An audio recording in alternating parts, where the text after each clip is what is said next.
Halo teman-teman. Pada 27 Agustus 2022, pemerintah Kazakhstan secara resmi mengumumkan, menangguhkan semua ekspor senjata negara ini selama 1 tahun, hingga Agustus 2023. Ini adalah langkah yang sangat luar biasa dari negara ini, setelah tuduhan, mengirim senjata ke Ukraina, untuk mendukung pemerintahan Presiden Zelensky. Sedangkan Kazakhstan adalah anggota CSTO, dengan aliansi militer yang dipimpin oleh Rusia. Selain itu, pada Januari 2022, Rusia mengirimkan pasukan CSTO, yang intinya adalah tentara Rusia, untuk kerusuhan Dingdin di Kazakhstan. Jadi mengapa hal ini terjadi? Apakah Kazakhstan benar-benar diam-diam mendukung Ukraina, dan menusuk Rusia dari belakang? Mari kita bahas di video hari ini. Pada awal Agustus 2022, serangkaian tuduhan, menunjuk ke Kazakhstan, secara aktif menyelundupkan senjata ke Ukraina melawan Rusia. Kelompok peretas beregini, sekelompok peretas Ukraina yang menentang kebijakan pemerintah saat ini, meretas dokumen dan mengungkap informasi ini. Diposting di saluran Telegram. Data menunjukkan bahwa, Kazakhstan, melalui perusahaan Yordania, memasok senjata dan amunisi ke Inggris. Ribar, akun Telegram terkenal, melaporkan dari Rusia, juga mengkonfirmasi informasi ini. Perusahaan Kazakh yang disebut sebagai Techno Export, mengirimkan barang melalui pelabuhan Yordania, dengan nama perusahaan, depan, Yordania, Blue Water. Dengan pesanan nyata datang dari Inggris. Dan kemudian, barang dikirim langsung ke Ukraina. Secara khusus, Techno Export Kazakhstan menyediakan 20.000 peluru artileri 122 mm dan 152 mm untuk howitzer berat D-30 dan D-20 yang berasal dari era Soviet. Pasokan 33.000 rudal untuk sistem roket peluncuran ganda BM-21 Grad. Kesepakatan itu bernilai 69,52 juta dolar. Dan diawasi oleh Kementerian Luar Negeri Kazakhstan. Dengan kerjasama atase militer Inggris.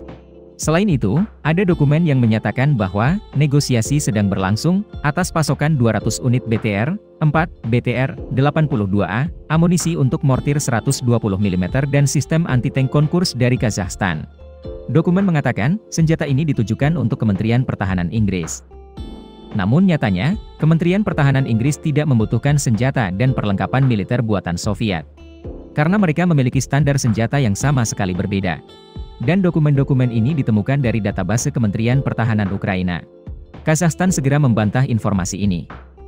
Namun, beregini kemudian mengumumkan lebih banyak, Kazakhstan mendukung penyelundupan senjata, melalui sebuah perusahaan bernama Biohran Invest, di Bulgaria. Dalam rangka memasok mesin pesawat, pesawat tempur Su-27 dan helikopter Mi-24 ke Ukraina, atas nama penjualan ke Amerika Serikat. Dan tepat setelah informasi tersebut diumumkan oleh Beregini pada 19 Agustus lalu, Presiden Kazakhstan, Kassym-Jomart Tokayev mengadakan pertemuan dengan Presiden Rusia, Vladimir Putin, di Sochi, Rusia. Tentu saja, tidak ada dasar untuk membuat perkiraan pesimistis tentang masa depan kerja sama kami, kata Tokayev kepada Putin. Secara pribadi, sebagai Presiden Republik Kazakhstan, saya bertekad untuk memberikan lebih banyak dorongan untuk kerja sama bilateral kami, di semua bidang. Sebagai tanggapan, Presiden Putin juga mengatakan, Rusia memiliki kemitraan strategis rahasia dengan Kazakhstan. Namun, pada 22 Agustus, Rusia membatasi ekspor ke pelabuhan Novorossiysk Rusia, yang mengekspor banyak barang penting Kazakh, terutama minyak. Sementara Kazakhstan adalah negara pedalaman, tidak ada jalan ke laut.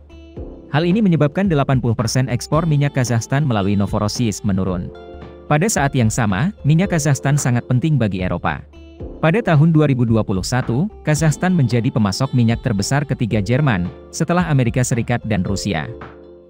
Angka-angka di seluruh Uni Eropa menunjukkan bahwa minyak Kazakhstan menyumbang 7,5% dari pangsa pasar. Dan yang lebih penting adalah Eropa melarang minyak Rusia. Terakhir kali pelabuhan Novorossiysk ditutup oleh Rusia, yang berdampak besar pada Kazakhstan, adalah pada akhir Juni, seminggu setelah Presiden Tokayev menyatakan di Forum Ekonomi Internasional Saint Petersburg bahwa itu tidak mengakui dua Republik Rakyat Donetsk dan Luhansk. Kazakhstan memiliki peran penting untuk dimainkan dengan wilayah selatan Rusia. Pada saat yang sama, itu juga merupakan negara terbesar di Asia Tengah, berbatasan dengan Xinjiang dan Timur Tengah. Kazakhstan juga merupakan bekas negara Soviet, dan dianggap sebagai negara paling dekat dengan Rusia. Namun, sejak mantan Presiden Nursultan Nazarbayev menyerahkan kepemimpinan setelah hampir 30 tahun berkuasa, sejak kemerdekaan Kazakhstan, medan perang Kazakh telah mengalami banyak perubahan besar. Kazakhstan menerapkan pendekatan multilateral. Ini dapat diterima dengan Rusia dan Cina. Namun, langkah yang semakin dekat dengan Barat akan menjadi perhatian besar bagi dua kekuatan tetangga Kazakhstan. Selain tuduhan penyelundupan senjata ke Ukraina, selama ini, ada laporan lain. Kazakhstan menandatangani perjanjian dengan Turki tentang pertukaran intelijen militer. Dan kemudian, mengirim pasukan untuk berpartisipasi dalam latihan bersama dengan AS di Asia Tengah termasuk Turkmenistan dan Kirgistan. Juru bicara Kementerian Luar Negeri Rusia Ivan Nechayev memperingatkan, kontak antara anggota Organisasi Perjanjian Keamanan Kolektif CSTO, dan negara-negara yang tidak bersahabat, tidak boleh merusak hubungan dengan kerja sama strategis dengan Rusia. Dalam perkembangan lain, menurut The Wall Street Journal, otoritas Kazakh memutuskan untuk mengalokasikan tambahan 441 miliar tenge. Setara dengan 918 juta dolar untuk pertahanan. Membawa total anggaran militer negara itu naik hampir 1,5 kali lipat dari 1,7 miliar dolar tahun lalu. Di mana, sebagian anggaran akan dialihkan untuk penguatan cadangan pertahanan.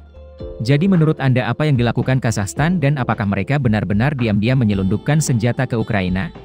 Dan apa hubungan antara Kazakhstan dan Rusia? Silakan tinggalkan komentar Anda. Video berakhir di sini. Terima kasih semua untuk menonton dan menyukainya. Jika menurut Anda videonya bermanfaat, beri kami suka dan berlangganan saluran untuk mendukung kami. Sampai jumpa dan sampai jumpa lagi.